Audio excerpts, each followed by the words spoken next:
In 1964, Pontiac built a sports car that many people inside the company believed deserved to go into production, but it never did. Instead, over the next 24 years, Pontiac kept returning to the same idea, building a series of concept cars that never reached a showroom, but influenced some of the General Motors' most recognizable performance cars. The first was known internally as the XP-833. Years later, enthusiasts would come to know it as the first Pontiac Banshee, although the name wasn't used until during its original development. The project was championed by John DeLorean, then one of Pontiac's rising executives. He envisioned a sports car that was lighter, simpler, and less expensive than the Chevrolet Corvette, while giving Pontiac a true performance flagship of its own. 2 fully functional prototypes were built. One was a silver coupe powered by Pontiac's new overhead cam inline 6.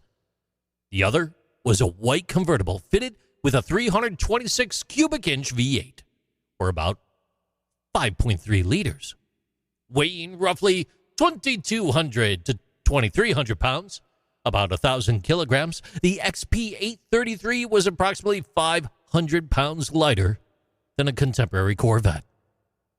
That was actually precisely the problem. General Motors already had a 2-seat sports car, and it wore a Chevy badge. Company executives saw little reason to allow another division to build what might become an internal competitor. In 1965, the project was canceled before production could begin. DeLorean later maintained that the XP-833 threatened the Corvette, although GM's divisional structure and product planning almost certainly contributed to that decision as well. So the car disappeared, but the idea did not. Its long hood, the short rear deck, flowing fenders, and the balanced proportions, it influenced later GM designs.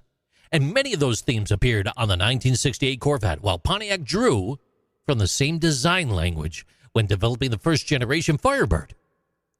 Rather than abandoning the concept altogether, Pontiac continued exploring it. In 1966, the company unveiled the XP-798, better known as the Banshee 2. Unlike the original 2-seater, this was a 4-passenger grand touring concept. It featured an innovative roof and door arrangement designed to improve access to the rear seats, while exploring a different vision of what Pontiac performance could become.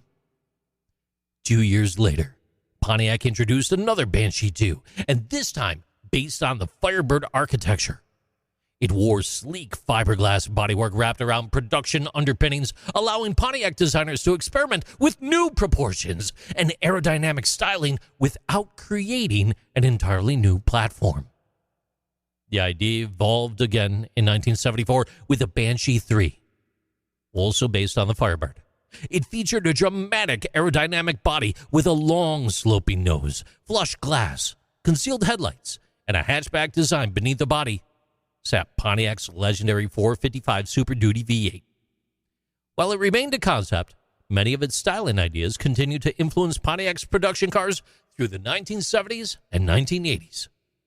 And then the name disappeared for 14 years. When it returned in 1988, the Banshee, it looked as though it belonged to another generation entirely. Its smooth body replaced the sharp edges, quite common during the decade.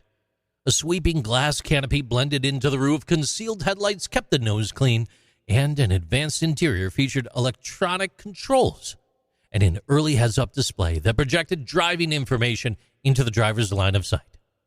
Power came from an experimental 4-liter overhead cam V8 producing approximately 230 horsepower. And like every Banshee before it, the car was never intended for production in that existing form. Its influence, however, was unmistakable. When Pontiac introduced the 4th-generation Firebird and Trans Am for 1993, many observers immediately recognized the Banshee's pointed nose, the sweeping profile, and overall proportions.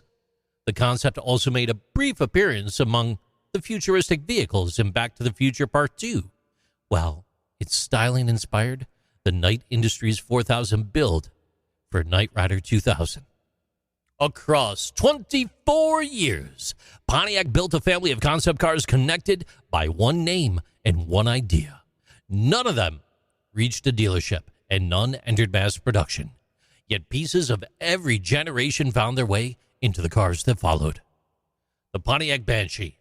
It never became the sports car that John DeLorean first imagined in 1964, but instead it became something far less common.